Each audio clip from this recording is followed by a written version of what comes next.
Oi, colegas, tudo bem? Aqui hoje, nessa aula aqui no YouTube, nós vamos falar sobre onde as doenças começam, o que é a cura. A gente vai trazer um olhar de três linhas diferentes e vamos associar esse olhar também à nossa alopatia.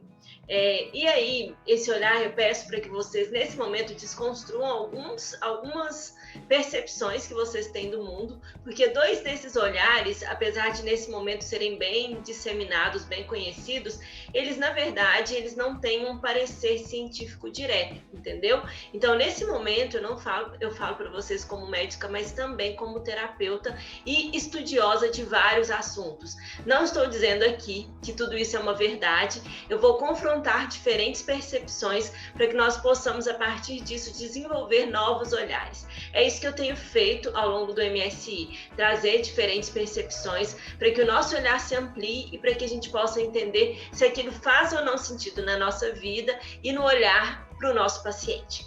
Então, se você quer entender a raiz das doenças, partindo das percepções da alopatia, do Rudolf Steiner, da antroposofia e da percepção da visão sistêmica, fique aqui comigo que a gente vai falar um pouco sobre isso, tá bom?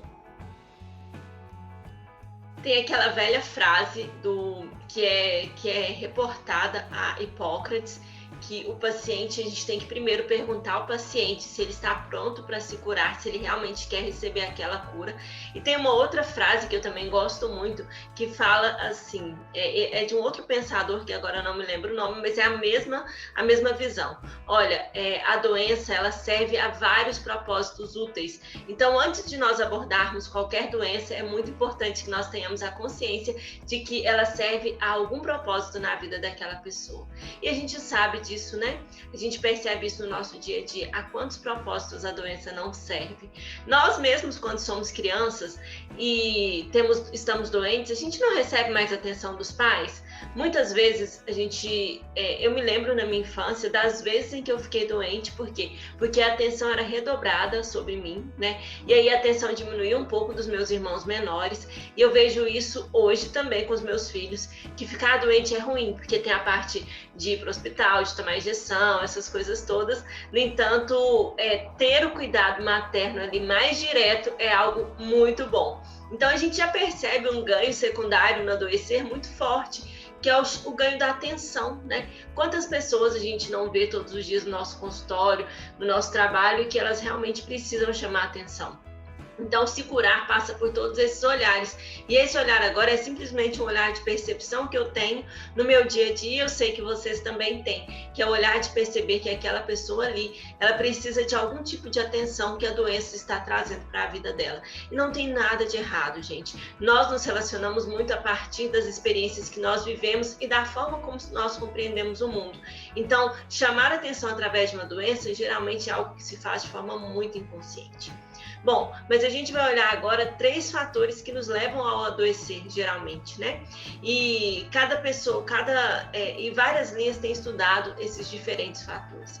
Dentro da nossa medicina alopática, nós temos a teoria e a percepção de que nós temos o nosso corpo naturalmente saudável, exceto por algumas alterações genéticas, por exemplo, alguém que já nasce com diversas alterações cromossômicas, né? E aí a gente tem uma criança que já nasce ali com limitações, com deficiências, com dificuldades, e essas limitações vêm das alterações do seu material genético e que se expressaram, né? Ela tinha ali genes para desenvolver determinado problema, determinada doença, e aqueles genes se expressaram.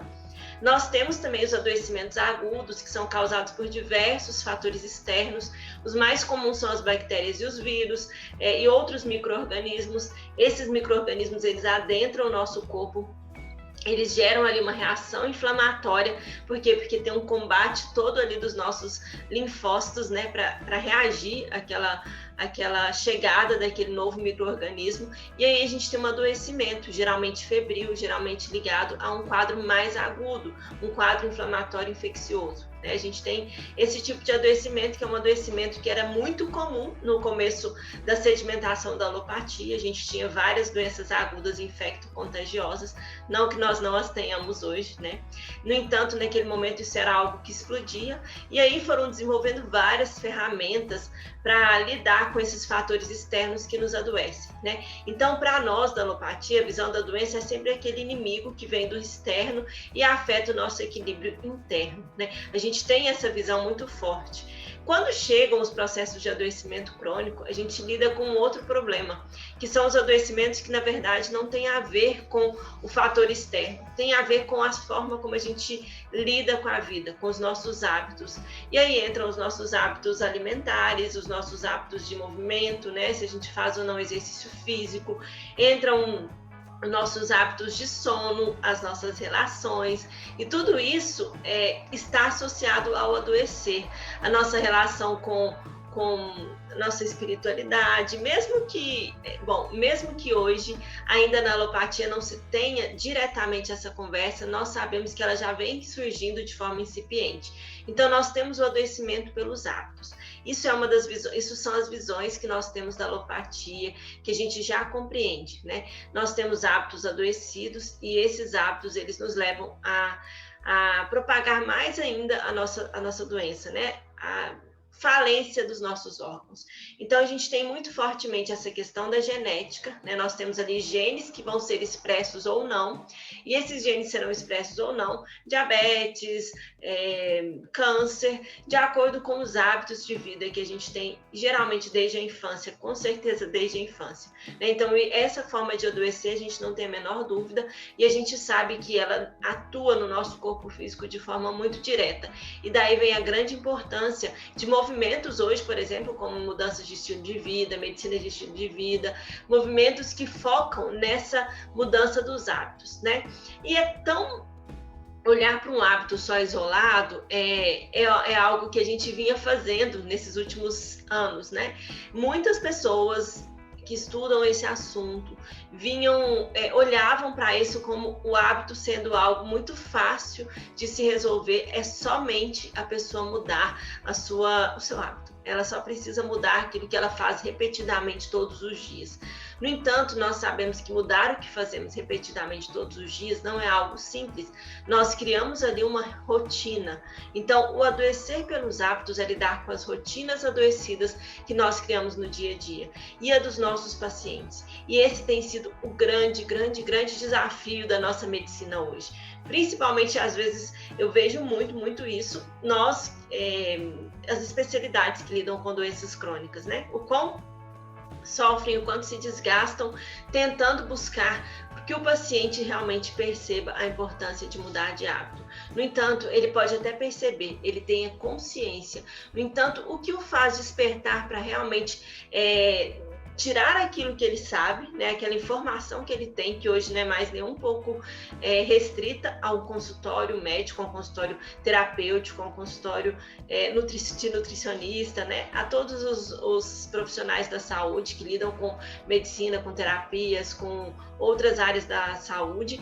Hoje não é mais restrito ao consultório, as informações elas estão disponíveis nas redes todas, no YouTube, no Instagram, no Facebook, e a gente lida com isso, então, com esse momento em que temos uma enorme gama de informações.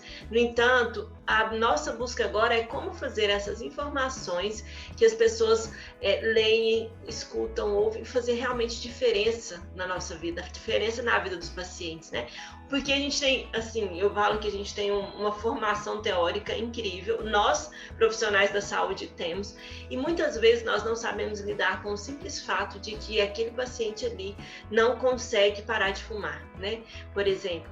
E aí a gente se pergunta, né, de onde vem todo aquele conhecimento que eu jogo ali na mesa, que eu entrego para o paciente e falo, você precisa parar de fumar, você precisa assim assado, você tem que fazer isso, senão você vai morrer, né? Então, como que eu levo para esse despertar da percepção de que o hábito é preciso mudar o hábito? né? Então, hoje, o nosso trabalho nessa linha tem sido de desenvolver mais e mais as ferramentas que atuam ao nível cerebral mesmo, a nível mental, cerebral, emocional, que façam com que todos os aspectos envolvidos nas escolhas de uma pessoa possam se tornar mais racionais, para que ela cada vez mais possa escolher por algo que a faça bem. E aí, são todas as escolhas. Então, a grande virada de chave dessa percepção do adoecimento pelos hábitos é de que nós precisamos de ajuda para essa mudança, que essa ajuda vem em forma de motivação, e que essa ajuda vem em forma de ferramentas, né?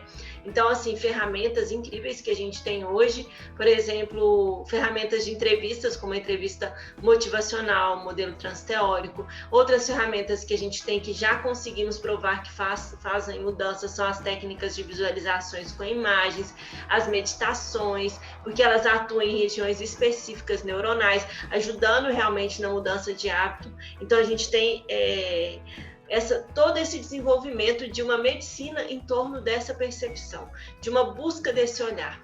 Então, essas ferramentas eu geralmente gosto muito de usar. Essa questão do hábito sempre me incomodou, né? Por quê? Porque não é tão simples. Para a gente fazer uma transformação na nossa vida, a gente tem que mudar hábitos muito adoecidos, e esses hábitos, eles começam no pensamento. Muitas vezes nós pensamos que não, é só mudar um comportamento, né? Eu vou só lá, é simplesmente parar de comer e ir para academia. Gente, é realmente muito simples mesmo, é simplesmente parar de comer e ir para academia. Mas e tudo que envolve chegar nesse lugar? Porque o nosso cérebro, ele não gosta de gastar energia à toa, né? Ele tem a percepção de que esse gasto energético vai fazer com que ele se exponha, ele precisa, a nossa mente entende, nós precisamos guardar energia porque ela pode faltar. Então eu vou me manter ali com o mínimo de gasto possível. Então é normal a gente não ter disposição nenhuma para fazer esses movimentos. E aí vem todas as questões que estão envolvidas no porque nós não temos essa disposição. Por isso que o trabalho com o hábito hoje, ele não é no confronto. Você precisa fazer isso, você vai morrer, tal. A gente pode usar, sim, a dor do paciente para acessar o lugar que ele não quer mais ficar, né? Aquilo que a gente chama de discrepância, mostrar para ele que o lugar onde ele está e o lugar onde ele quer ir na vida são diferentes. Então, é trabalhar com a discrepância mesmo, trabalhar, olha, você quer chegar aonde? Mas o que você faz hoje para chegar nesse lugar? É uma percepção muito simples que a gente pode fazer no dia a dia e que faz diferença e ajuda muito na consciência e no despertar de consciência do hábito. Então, trabalhar realmente com essa percepção da discrepância é uma ferramenta bem legal. As entrevistas em que a gente faz com perguntas mais abertas, que levam a pessoa para uma autorreflexão, tudo isso atua no tratamento e na abordagem correta hoje, inclusive cientificamente estudada, para direcionar mais a abordagem sobre hábitos, entende? Então, a gente tem uma das formas de adoecimento são os hábitos. Essa é a percepção da nossa visão alopática. Nós adoecemos por uma questão genética associada a hábitos de vida e associada a fatores externos que nos agridem, como vírus e bactérias. Tá certo? Essa é a nossa visão da alopatia, é uma visão muito bem instalada, em que a gente sabe conduzir. A maior parte delas a gente tem dificuldade nesse momento com os hábitos, e é por quê? Porque quando lidamos com hábitos, nós lidamos com questões mentais e emocionais, e nós ainda não estamos completamente preparados, entendeu? Bom, então agora vamos olhar para a visão da doença dentro da antroposofia. Gente, são todas as linhas das racionalidades médicas, têm visões e percepções que são diferentes, mas que se alinham, né? Então, eu vou trazer a da antroposofia, que é uma que eu tenho uma certa afinidade, para a gente olhar para ela, e também vou trazer a da visão do Rudolf Steiner, do Bert Helling. Tá bom? Então, a visão da antroposofia, a antroposofia foi desenvolvida por um grande professor, Rudolf Steiner, na Alemanha, no começo do século passado, em que ele trouxe a percepção realmente do estudo dos grandes iniciados antigos. Então, ele estudou muito, por exemplo, a medicina grega, ele estudou muito a filosofia grega para trazer essa percepção da antroposofia, que é realmente um olhar muito diverso daquilo que a gente está acostumado. Então, eu me lembro que quando eu fui para primeira vez que eu fiz curso de antroposofia, aquilo mexeu comigo de muitas maneiras. Por quê? Porque era muito diferente do que a gente vê na nossa visão alopática e científica, no entanto, fazia muito sentido. Então eu estou trazendo aqui esse conhecimento para vocês porque ele fez sentido para mim, entendeu? Então, dentro da visão do Rudolf Steiner, a gente tem os setênios, né? E esses setênios são ciclos de 7 anos em que nós vivemos experiências diferentes. A cada 7 anos a gente tem uma mudança de ciclo. E dentro dessa mudança de ciclo, novas percepções e acontecimentos que são esperados naquele setênio. Então a gente tem aí a nossa vida a cada 7 anos. E os primeiros 3 setênios, dos 7 aos 21 anos, eles são a nossa formação biológica, é a formação do nosso corpo.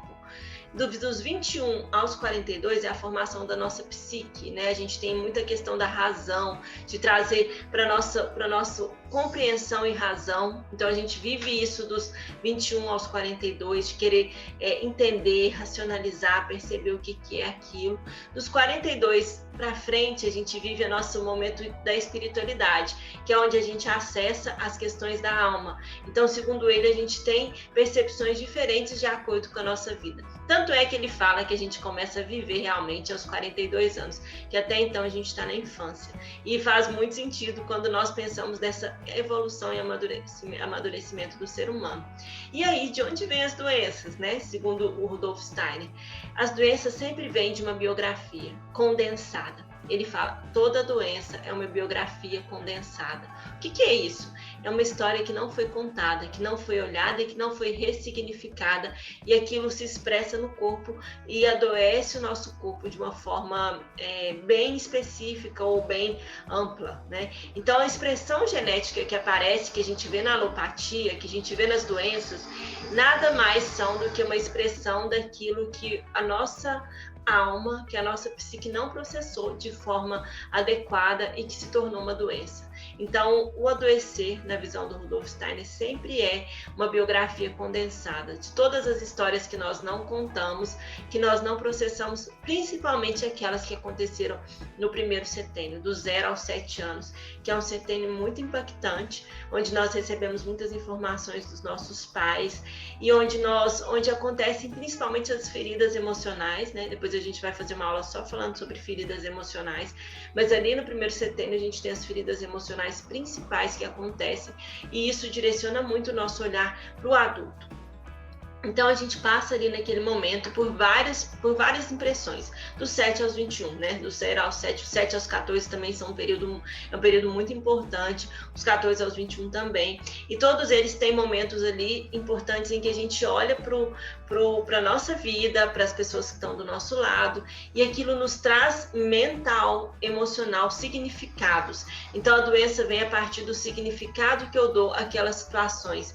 E aquilo se repete e aparece no meu corpo, num outro setênio, para me mostrar que não foi curado. Então, por exemplo, vou dar um exemplo mais clássico, assim, do 0 aos 7 anos, uma criança perdeu a mãe ali aos 4, 5 anos de vida, certo? Foi uma coisa difícil, mas ela era uma criança, ela interpretou aquilo da forma dela, os adultos conversaram com ela, explicaram a situação e tal, e ela deu a interpretação que ela quis, né? Que ela entendeu, que a cabecinha de criança dela, ainda pouco desenvolvida, conseguiu entender. E aí vai aí de repente ela tá lá com 37 anos. No período dos 35 aos 42, nós estamos espelhando o primeiro setênio. Ou seja, o primeiro setênio, os primeiros 7 anos, tudo aquilo que naqueles primeiros 7 anos aconteceu com a gente vai se repetir para que nós possamos olhar e curar, entendeu? Para que a gente possa ter esse olhar de cura. Essa é a percepção da antroposofia, tá, gente? Estou trazendo isso de uma forma muito resumida, porque a gente pode aprofundar muito mais e eu acho incrível. No entanto, aqui eu estou trazendo de uma forma bem resumida, só para vocês entenderem. Então, vamos supor que lá aos 37 anos, aquela mulher que perdeu a mãe aos 5 anos, ela de repente abre um quadro de depressão. E é uma depressão que pode ter sido desencadeada por um fator ali, que ela vai pensar que é aquele fator que desencadeou. No entanto, ela não consegue ressignificar aquilo ali, ela não consegue curar. E aí é muito lindo quando a gente vai fazer a biografia e encontra ali no 0 aos 7 anos a dor que aquela criança sentiu com a morte da mãe e que não foi ressignificada, entendeu? Então aquilo pode realmente aparecer naquele momento e precisa de muito amor. tudo aquilo que nós vivemos ao longo da nossa vida, que não foi blindado, ou será que não foi tocado pelas lentes amorosas, nós vamos ter que olhar novamente, porque é isso que nós precisamos. Trazer as lentes amorosas, as lentes do perdão, as lentes da cura para aquilo que nós vivemos em todas as etapas da nossa vida. Senão a nossa biografia vai se repetir e nós vamos novamente ter esse acontecimento, algum acontecimento para nos mostrar aquilo que não nos ressignificamos.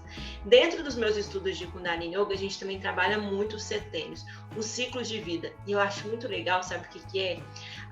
Os estudos e os ensinamentos do Kundalini Yoga estão ligados a conhecimentos da Índia, né? A conhecimentos da Ayurveda, a conhecimentos de grandes mestres lá iniciados, e nada a ver com os conhecimentos da antroposofia. Eles nunca se cruzaram, um não estudou o outro e eles falam praticamente a mesma coisa. Então isso sempre me despertou interesse. E uma das percepções dentro do Kundalini Yoga também são os setênios, a importância de cada um deles. Lá a gente traz uns outros ciclos, que é o ciclo de 11 anos e o ciclo de 18 anos, e a gente não fala de espelhamento. Dentro da antroposofia, o processo de conhecer o espelhamento é muito, muito interessante e é algo que faz muita diferença no olhar da doença. E dentro da antroposofia também, como eu falei, toda a doença é uma biografia condensada e a gente explica as questões, por exemplo, das crianças que nascem doentes pela biografia do espírito que não foi ressignificada. Então, como a visão da antroposofia é de que nós temos pelo menos os nossos principais 4 corpos e que nós temos o corpo da alma, e essa alma ela vive várias biografias, ou seja, ela vive várias vidas em corpos diferentes, quando uma criança nasce doente é porque tem alguma história ali daquela biografia que não foi olhada em um outro momento e ela precisa ressignificar nessa vida, entendeu? Então essa é a história do adoecimento dentro da antroposofia. A gente aprofunda um pouco isso lá no MSI, mas a gente pode depois trazer mais temas aqui também, tá certo? Então, e agora? E a visão sistêmica ligada a Bert Hellinger? Bert Hellinger também é um pensador alemão, se eu não me engano, um psicólogo, né? Alemão. Não conheço muito, tá, gente, do Bert Hellinger, mas eu vou trazer essa visão porque ela também cala muito com aquilo que eu percebo nas minhas simples percepções do adoecer. E segundo Bert Hellinger, ele ao estudar populações africanas, ele ficou muito tempo estudando as populações africanas, e ele percebeu ali nos movimentos daquelas populações africanas, como é que eu vou te dizer? Ele percebeu que padrões se repetiam dentro da família, padrões de adoecimento, padrões de estilo de vida. Então, por exemplo, dentro de uma família, muitas vezes se repetia um padrão. Sei lá, tinha uma mãe que era violentada e abusada, as filhas também eram violentadas e abusadas, as netas também eram violentadas e abusadas. Então, a gente meio que repetia um sistema. E essa repetição, segundo a percepção dele, é o seguinte: é a mesma percepção daquela teoria dos campos morfogenéticos, que é uma teoria científica, inclusive, em que nós somos feitos de campos, né? Na verdade, nós temos aqui o campo eletromagnético mesmo que eu ressoo, eu enquanto Patrícia. Tem o campo aqui da minha casa, da minha família, eu, meu marido e os meus filhos. Tem o campo que veio da família dele, o campo que veio da minha família. E essas informações que estão nesse campo, elas moldam a direção dos nossos hábitos, a direção das nossas escolhas, a direção até da pessoa que eu escolho para casar, porque ela meio que tem que caber dentro dos buracos que o meu sistema está me mostrando, entendeu? Me mostra, né? Então, me desculpe se eu estiver falando alguma besteira, porque realmente eu não sou uma grande estudiosa das constelações, eu sou uma apaixonada, mas eu ainda não mergulhei profundo nesse estudo. Mas é justamente essa questão toda doença, ela traz uma informação daquele campo familiar que não foi adequadamente olhada. Então, geralmente as doenças, elas estão associadas às exclusões que acontecem no sistema. O que são as exclusões? às vezes são os filhos fora do casamento, são os abortos, é aquele tio que foi excluído da família por ser diferente e teve que mudar de cidade, que não foi aceito na família. Então, segundo Bert Hellinger, ele estuda as famílias, e a doença vem desse arsenal ancestral que a gente não soube lidar, que não foi ressignificado e aparece de novo na sua ancestralidade para que possa ser olhado e para que todos aqueles da família que não foram incluídos sejam incluídos, entendeu? Então isso tem a ver com a expressão da doença no corpo, tem a ver com a expressão do campo eletromagnético, do campo morfogenético mesmo, que atua ali e faz com que se expresse aquela doença para mostrar, olha, essa doença aqui é para mostrar a relação com, sei lá, com aquele tio avô que foi excluído da família. Então é mais ou menos, é bem diferente essa percepção, gente, é bem diferente. No entanto, eu vou contar uma coisa para vocês. Eu nunca, como eu falei, eu nunca fui lá e estudei direito a constelação. Como eu faço muito trabalho com alguns trabalhos mesmo com uma consteladora amiga minha, nesses trabalhos em que eu associo a yoga, a meditação, as terapias, e ela associa a constelação familiar, nesses trabalhos eu posso sempre aprender muito. E aí eu comecei a perceber, mesmo sem aprender ainda nada, eu comecei a perceber isso em alguns atendimentos bem profundos que eu fazia, sabe? Quando a gente vai para meditações e aquela pessoa traz depois da meditação a lembrança de alguém. Então, assim, nessa percepção eu via muito, às vezes, alguém da família que não foi incluído, a relação com o pai que é doentia, a relação com a mãe que é doentia, e o quanto isso está afetando aquela pessoa, entendeu? Então, assim, é uma outra percepção, por isso que são percepções fenomenológicas, a gente observa o fenômeno e a gente tenta explicar daquela maneira. Eu estou falando que é o correto? Eu estou falando que vocês têm que usar essas outras percepções? Não tem. Eu só estou trazendo para vocês aqui que o surgimento das doenças, ele é explicado de forma diferente, de acordo com a linha de pensamento e de acordo com a linha de percepção que a gente segue, entendeu? Então, nós, médicos alopáticos, nós estamos aqui para seguir a percepção da alopatia enquanto médicos alopatas, né? Enquanto terapeutas, enquanto observadores do ser humano, nós podemos ter outras percepções. Enquanto médica integrativa, eu posso ter outras percepções. Não necessariamente eu posso trazer aquilo para o meu consultório enquanto médica, mas como as práticas integrativas que eu conheço, eu posso olhar de uma outra maneira. E o que eu chamo vocês, nesse primeiro momento, é para fazer esse outro olhar. Porque esse outro olhar, gente, ele conduz a sua conversa, a sua fala, de uma forma muito mais ampla e traz, provavelmente, com as próprias ferramentas da alopatia, que são as que você pode usar, você já vai conseguir acessar lugares antes não acessados, entendeu? Então eu vejo muito essa angústia. Ai, como que eu vou usar isso, todo esse conhecimento? Eu não sei como colocar. Gente, essa é a angústia de todas as minhas alunas. Eu tenho tanto conhecimento, eu não sei como colocar isso, eu não tenho... Primeiro, eu não tenho espaço, se eu trabalho no SUS. Se eu trabalho no consultório, como que eu vou divulgar isso? Porque as pessoas, como que elas vão chegar até mim, entendeu? Essa angústia eu tenho tentado solucionar a partir da percepção de que nós podemos começar com essa amplitude do olhar nosso, né? Com essa amplitude, com uma boa conversa, uma boa anamnese, uma boa confiança, a pessoa ela confia em você e você não oferece a ela nenhum risco, né? Então, usar as práticas integrativas, desses conhecimentos terapêuticos, são para acrescentar, são para integrar, não são para colocar a pessoa diante de nenhum risco, né? Então, assim, essas abordagens que eu trago, elas são de percepções filosóficas, que a pessoa mesmo pode ir lá estudar, são de percepções filosóficas diferentes, são de percepções mente-corpo, de relações mente-corpo, e isso são coisas muito simples que podem ser feitas, entendeu? Então, geralmente, o médico integrativo, ele tem, além da formação como médica, ele tem alguma outra formação terapêutica, e essa outra formação terapêutica que ele irá usar, não é a formação como médico, é a formação como terapeuta, entendeu? São os conhecimentos. Ah, mas se eu não tenho nenhuma formação, você com certeza tem os conhecimentos, já tem acesso a uma nova, igual lá no MSI, já tem acesso a uma nova forma de fazer anamnese, tem acesso a um monte de informação de mudanças de hábitos que podem ser trabalhadas, então isso você já tem um arsenal bem grande para começar a fazer esse novo olhar. E se você é terapeuta e que me segue aqui, todo esse arsenal pode ser usado assim de forma muito incrível por você também, né? Que esses conhecimentos da antroposofia, esses conhecimentos da visão sistêmica, mesmo que você não tenha um curso de antroposofia, um curso de visão sistêmica, tudo isso pode ser trazer mais um olhar de amplitude para a sua prática, tá bom? Então, um abraço, gente, até mais.